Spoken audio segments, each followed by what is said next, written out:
ابو ذر رضی اللہ تعالیٰ عنہ جنگل میں رہتے تھے، کوئی وہاں آبادی نہیں تھی، ایک بیٹی، ایک بیوی اور ایک خود۔ موت کا وقت آ گیا تو ان کی بیگم رونے لگی کہ اب تو یہاں ویرانے میں مر رہا ہے، یہ بچی ہے، میں عمر رسیدہ ہوں، تیرا غسل، تیرا کفن، تیری قبر کون کرے گا؟ ہائے ہائے، کہا دیکھ اللہ کی بندی، ما کذبت وما کذبت، نہ میں جھوٹ بول رہا ہوں نہ کہنے والے نے مجھ سے جھوٹ بولا۔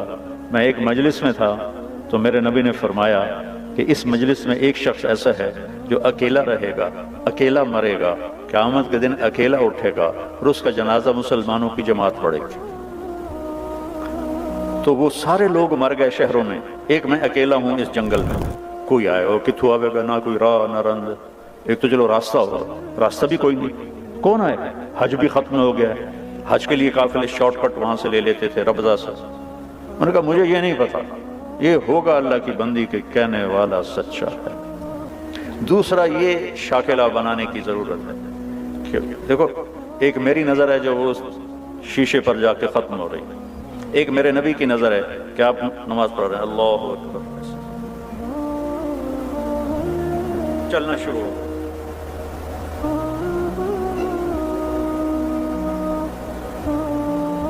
چلتے چلتے چلتے دیوار کے پاس آ کے کھڑے ہو گئے، یہ محراب نہیں ہوتی تھی، دیوار کے پاس کھڑے، تھوڑی دیر کے بعد پیچھے ہٹنا شروع ہو اور ہٹتے ہٹتے ہٹتے صف کے کنارے پر چلے گئے۔ جب سلام پھیرا تو پہلی صف کے لوگوں نے تو دیکھا، پچھلوں نے نہیں دیکھا، تو انہوں نے کہا یا رسول اللہ یہ کیا کیا تھا آپ نے؟ پہلے تو کبھی ایسا نہیں کیا۔ تو آپ نے فرمایا جب میں نے اللہ اکبر کی تو اللہ نے میرے سامنے جنت کو کھول دیا۔ جنت کہاں؟ ساتویں آسمان پر، ساتویں آسمان پر جنت۔ اللہ نے میرے سامنے جنت کھولی، میں نے انگور کے گچھے لٹکے ہوئے دیکھے تو میں ان کے لیے بڑھتا بڑھتا بڑھتا دیوار تک چلا گیا۔ کہ پھر آپ پیچھے کیوں ہٹے؟ کہ پھر اللہ مجھے جہنم کی شعلے دکھائے، تو ان سے ڈر کر میں ہٹتا ہٹتا ہٹتا ہٹتا پیچھے چلا گیا، جس کی نظر اتنی طاقتور ہے، اور یہ تو بڑی معمولی چیز ہے، جنت دیکھ لی، دوزخ دیکھ لی، رب کو دیکھ لیا۔ السلام علیکہ ایہا النبی ورحمت اللہ وبرکاتہ، اے میرے محبوب تیرا رب تجھے سلام پیش کرتا۔ اس کی نظر پہ یقین کرو کہ سود پہ کاروبار کرنا بے چینی اور اضطراب کے سوا کچھ نہیں۔ پرانی بات ہے، فیصلہ بات کا بڑا تاجر کہنے لگا یہ ہم تو بینکوں کے مینیجر ہیں، جتنا کچھ آتا ہے سارا ان کو کما کے دے دیتے ہیں کہ 2-4 ہزار بچتا ہے اسی بوجھ پا کے لے جانے ہیں، تو سن لوگ آتے ہیں شیخ صاحب تے سیٹھ صاحب اسی سارے بینک دے مینیجر ہیں۔ وہ کہنے لگی اب کون آئے گا یہاں؟ کہا مجھے نہیں پتا، چل راستے پہ جا کے بیٹھ۔ دن گزر گیا، کوئی نہیں ہے، اگلے دن اور حالت خراب، کہا جا راستے پر بیٹھ۔ ایک ایسے ہی راستہ تھا مکے کا شارٹ کٹ، جو کبھی حج جس کا لیٹ ہو جاتا تھا تو وہ راستہ اختیار کرتا تھا، صحرا تھا۔ تیسرا دن چڑھا تو بیٹی کو بلایا، کہنے والا بھی سچا تھا اور میں بھی سچ بول رہا ہوں، یہ یقین کا قصہ سنا رہا ہوں۔ بیٹی کو بلا کہ بیٹا بکرا ذبح کرو اور کھانا تیار کرو، میرے جنازے پر کچھ مہمان آئیں گے، ان کو کھانا کھلانا ہے، میری موت مہمان نوازی سے روکنے دے۔ وہ بیٹی نے کہا پہ وہ کملا ہویا پہ چلو ایک بکرا اٹھا دینی ہے۔ اس نے بکرا ذبح کیا اور اسے پکانا شروع کیا، اور اماں جی جا کے راستے پر بیٹھ گئے۔ تیسرا دن تھا یہ، اور ادھر سکرات جاری ہو چکے تھے، تو ان کی بیگم کو دور سے غبار اڑتا دکھائی دی، تو انہوں نے اپنا دوپٹہ یوں لہرایا ایسے ایسے کر، تو کسی ایک کی نظر پڑ گئی تو سارے وہ ادھر پڑ گئے۔ تو 20 آدمی تھے اونٹنیوں پہ سوار، تو یہ کہتی ہیں ایک مسلمان مر رہا ہے، اس کا جنازہ پڑھو گے؟ تو وہ کہنے لگے کون ہے؟ کہا ابو ذر۔ تو سارے رونے لگے دھاڑ دھاڑ کر کے کہ ہمارے ماں باپ ابو ذر پہ قربان، اس کا جنازہ پڑھنا تو ہماری بخشش ہے۔ یہ کون لوگ تھے؟ یہ عبداللہ ابن مسعود رضی اللہ عنہ تھے، اپنے 19 ساتھیوں کے ساتھ مکہ تشریف لے جا رہے تھے، اور شارٹ کٹ انہوں نے لے لیا۔ جب وہ آئے تو ان کو دیکھ کے کہنے لگے آ گئے ہو، میں نے تو پتا ہی تسی آ ہی جانا، میرے نبی کی بات کا یقین۔ کہنے لگے دیکھو مجھے کفن وہ دے اور میرا جنازہ وہ پڑھے جس نے حکومت کی نوکری نہ کی ہو۔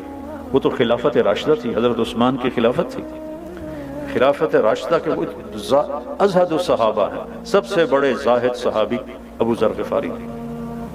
تو ایک انصاری نوجوان نے کہا کہ میں نے نہ کبھی حکومت کی نوکری کی ہے اور نہ ہی ان سے کوئی فائدہ لیا ہے، اور یہ میرا احرام ہے، میری ماں نے ہاتھوں سے اسے کاٹ کے بنایا ہے۔ انہوں نے کہا تو مجھے یہ کفن پہنائے گا اور تو ہی میرا جنازہ پڑھے گا۔ عبداللہ بن مسعود موجود، انہوں نے کہا نہیں، تو میرا جنازہ پڑھائے گا۔ تو جب وہ تدفین ہو گئی تو ان کی بیٹی نے کہا یا عم ہلم الی الطعام، چچا ہلم الی الغداء، کھانا تیار ہے، تشریف لائیں۔ وہ کہنے لگے کھانا کیسے اتنی جلدی کیسے تیار کر لیا؟ وہ کہنے لگے نہیں، صبح سے ہی ابا نے کہا تھا کہ آج مہمان آئیں گے تو ان کے لیے کھانا تیار رکھنا ہے۔ تو حضرت عبداللہ بن مسعود رونے لگے، کہنے لگے واہ ابو ذر، تو نے مر کے بھی سخاوت نہ چھوڑ، تو سخی تھا زندہ بھی اور سخی رہا مر کے بھی۔ تو دوسری چیز جس کی ضرب لگانے کی ضرورت ہے کہ میرے نبی کے وعدے سچے وعدے، کہ جو وہ دیکھ سکتے ہیں جو ہم نہیں دیکھ سکتے۔ ایک جب آپ سفر میں تھے، ہجرت کے سفر میں، تو سراقہ بن مالک آپ کے پیچھے پہنچ گیا۔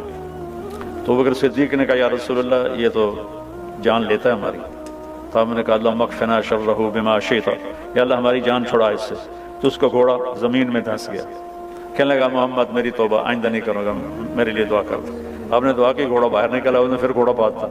یہ لالچی تو لے جاتا ہے، اے کاروبار بھی کر لو، اے بھی کر لو، کہ بینک والے تو بڑا بیوقوف بنے ہیں، یہ بڑا اچھا پلان آپ کو دے رہے ہیں، یہ بہت اچھا پلان آپ کو دے رہے ہیں، آپ اس میں یہ کر لیں، آپ اس میں یہ کر لیں۔ تو کملے بن کے لگے رہتے، اخیر موت آ کے لے جاندی، پچھلا پتہ نہیں کہندے مقدر چ ہوندا۔ تو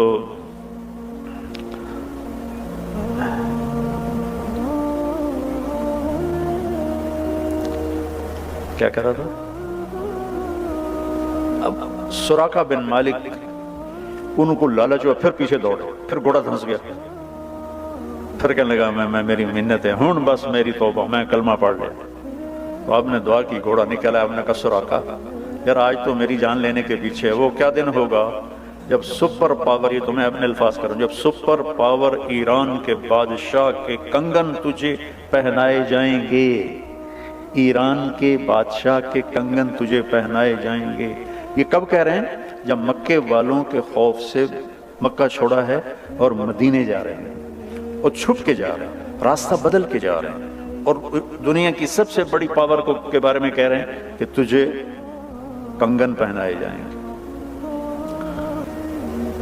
وہ خیر کلمہ پڑھ کے مسلمان ہو گئے۔ جب ایران فتح ہوا حضرت عمر کے زمانے میں، تو ان کے سامنے فہرست پیش کی گئی مال غنیمت کی، تو انہوں نے پڑھا تو اس میں کہنے لگے اس میں 2 کنگن کا ذکر نہیں ہے، کسریٰ کے کنگن۔ انہوں نے کہا جی ہے ہی کوئی نہیں، تو ہم نے لکھا ہی کوئی نہیں۔ کہنے لگے یہ تو ہو نہیں سکتا، مجھے ابوبکر صدیق کہہ کر گئے تھے کہ تیرے دور میں کسریٰ کا خزانہ آئے گا، اور اللہ کے نبی نے سراقہ سے وعدہ کیا تھا کہ اس کو یہ کنگن پہنائے جائیں گے۔ انہوں نے کہا جی ہمارے سامنے تو سارا گزرا ہے، مال غنیمت کوئی نہیں ہے۔ انہوں نے کہا سارا دوبارہ تلاش کرو، سارا مال غنیمت۔ اس کا ایک قالین تھا جو 1 ایکڑ میں کے برابر تھا، 1 ایکڑ کی چوڑائی میں تھا اور لمبائی میں سے پورا کا، اور اس پہ پورے ایران کا نقشہ تھا۔ اس میں گورنروں کو بٹھاتا تھا، پھر رقص اور شراب کی محفل ہوتی تھی، اور اس کو حضرت عمر نے کاٹ کے تقسیم کیا تو 1 بالشت ٹکڑا 1 لاکھ دینار میں فروخت ہوا تھا۔ تو جب وہ دوبارہ ڈھونڈا گیا تو نکلا ہے کنگن۔ نام کا سراقہ کا جی بیمار ہیں، کا لے کے آؤ۔ تو سراقہ کو 2 آدمی سہارا دے کر لائے، حضرت عمر اٹھے اور کنگن پہنایا۔ سراقہ آج میرے نبی کا وعدہ پورا ہو گیا۔ تو دوسری جو ہماری بنیاد ہے وہ یہ ہے کہ میرے نبی کی بات حق اور سچ۔ میرا نبی کہتا ہے سود مٹا دیتا ہے اور صدقہ زندہ کر دیتا ہے، یہ میرا نبی کہہ رہا ہے۔ لیکن چونکہ وہ میں نے پہلے جو قصہ سنایا اتوں آؤ، تو ہم نہ اللہ کو سمجھتے ہیں نہ اللہ کے نبی کو سمجھتے ہیں کہ کہنے والا کون ہے۔ جبھی تو اس کی قدر آئے گی جب اس کہنے والے کی قدر ہو۔ تو چونکہ کہنے والوں کی عظمت نہ پڑھی نہ سنی نہ کبھی جستجو کی، ساری سوچ کی طاقت ہے کہ مال کیسے پڑھے، پیسہ کیسے پڑھے، پیسہ پڑھاؤ، اللہ نے روکا تو کوئی لیکن اس کے حالات سے کما. عبد الرحمن بن عوف آپ سب کو جیب میں ڈالا. یہ جتنے بڑے بڑے بینک ہیں نا یہ سب ان کی جیب میں آ جائیں. اتنا ترکہ چھوڑ. ان کی بیویوں میں جو ترکہ تقسیم و 4 بیویاں تھیں، آج سونے کی قیمت کے لحاظ سے 2 ارب ایک بیوی کو صدقہ وہ وراثت ملتی تھی. 1000 گھوڑے، 10,000 بکریاں، 1000 اونٹ اور سونے کی ٹائلیں، اینٹیں، جن کو اولاد میں وراثتاً تقسیم کرتے ہوئے آریاں ٹوٹ گئیں، آریاں ٹوٹ گئیں، آریاں. آپ کے اتفاق کاغذ کے نوٹ ہیں.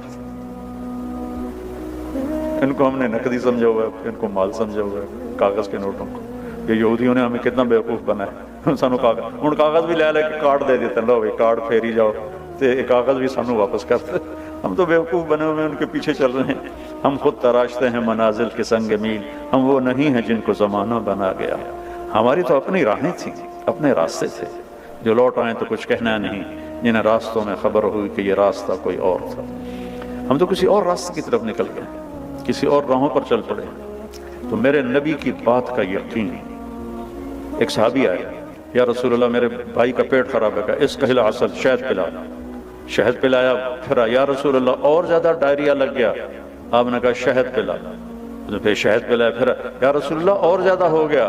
کہا شہد پلا، تیرے بھائی کا پیٹ جھوٹا اور اللہ کا کلام سچا، فیہ شفاء للناس. تیسری دفعہ جب شہد پلایا تو اس کا پیٹ ٹھیک ہو گیا، صحیح ہو گیا.